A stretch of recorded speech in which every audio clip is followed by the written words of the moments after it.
stand on existing protocol. And everybody, yeah, I just recognize all of you, ladies and gentlemen. Thank you so much for being here. When I got this topic, I kept playing with it, thinking about it. Is it what I want to talk about? Is it really, I had to call the chair, what do you really have in mind? Because these days, I think of disrupting things. I don't like status quo. I like change. You know what I mean? Change should be constant. I like things to move in different directions while achieving greater results. You understand? I like giving opportunities to people to explore. How can this thing be done differently and better and more effectively? The impact, how can we do it? So, when we look at our education, I do know and I do promote it. Our profession is product-based and patient-based. We should just be thinking of how to teach them, differently. That's just my message, whether at the basic level or at the final level. Secondly is that we should always link the basic level to the profession. When Professor Babalola taught us theories of drugs, 200 level, theories of drug action, that's one of my best topics. That's what endeared me to. And when we did physical farm care, I like calculation, but I like things that are real. So when in those days when I was teaching the West African postgraduate, when I start my PK, I take them to that physical. When we did all the what do we call it? PKA calculation, all those things. I said that's where PK starts. But when we were doing it, it was not linked. Hello. So you have to take whole leadership, taking responsibility. Active communicator, lifelong learner. We keep learning. Good managers should progress good leadership qualities and all that.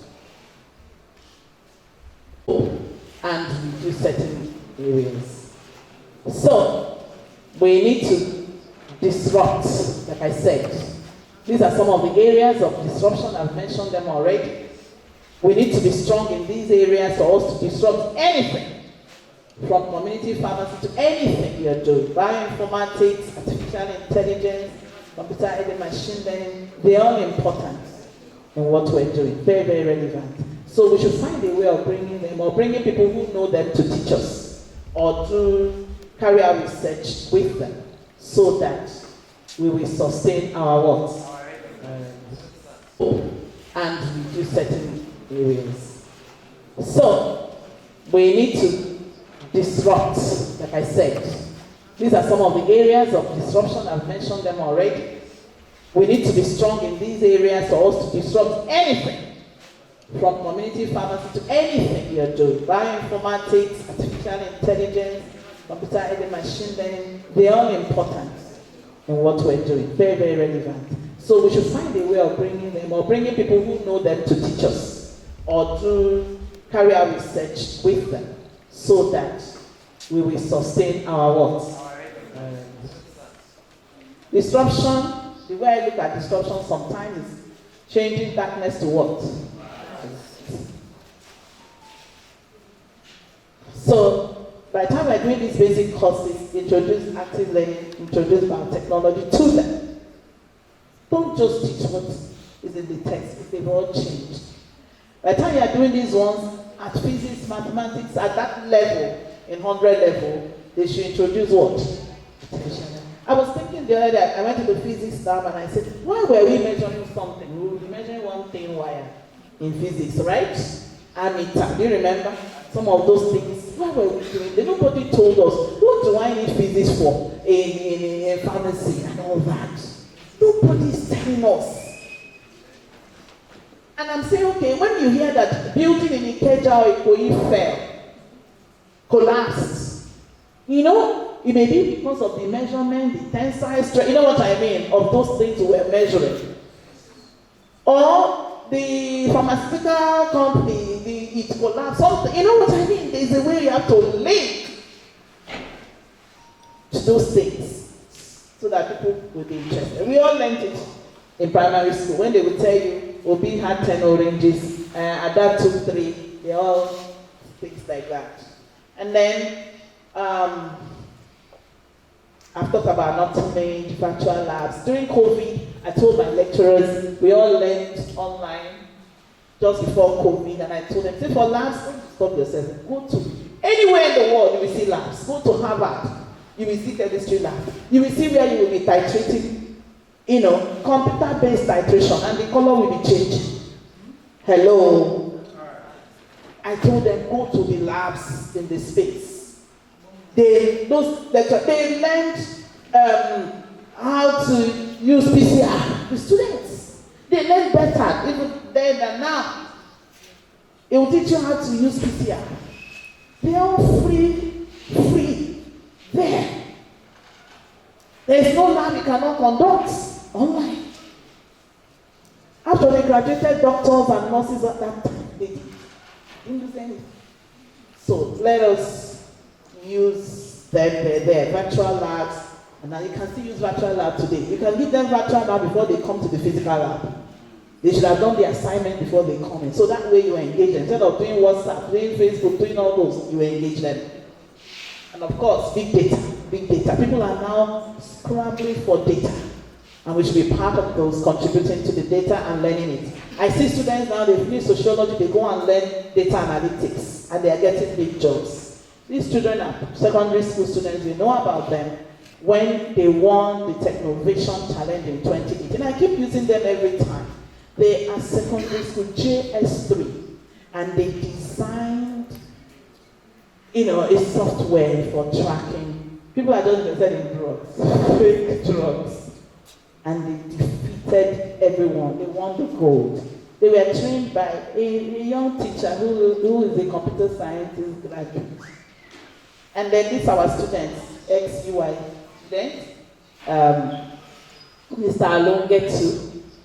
We designed and built with the help of data scientists a scanner for tracking fake medicine. The company uses artificial intelligence. I know first of all, when he graduated, he first went to Lagos Business School. From Lagos Business School, he went to Yale. So I followed him up. So there's paradigm shift. We should shift from publish or perish to publish to what? Societal impact. Very important.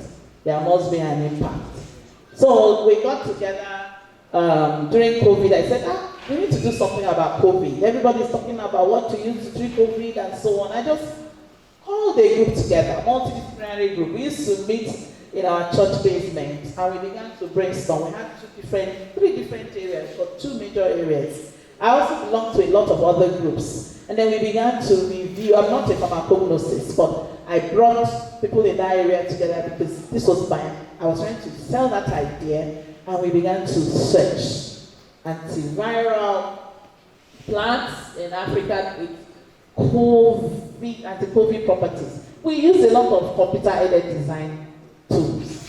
Professor Lupi was part of this, even though he wasn't in the country at that time, and we were able to look at our various African plants, and it was amazing, the results we got. And using the target enzyme, we were able to highlight different medicinal plants that can treat COVID. While we were doing that, telephones came calling. They didn't even come to me directly through Academy of Science. They wanted them to do some research on COVID. And Academy of Science said, you go write this proposal, and we wrote it.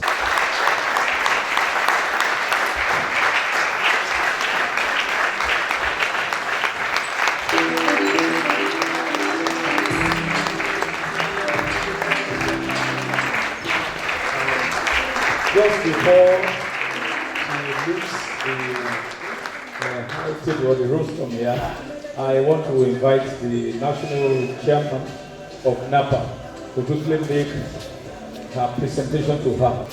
All the NAPA National Council, we are here. You can take the game, but we don't want to waste time. We want to present this award to Professor Prof Babalola, FPS and FPS, Vice Chancellor, Chrisland, Abel State, for excellent delivery. I hope you agree with me. Excellent delivery as the keynote address speaker at 28th Scientific Conference in the 2022. Presented this year. Congratulations.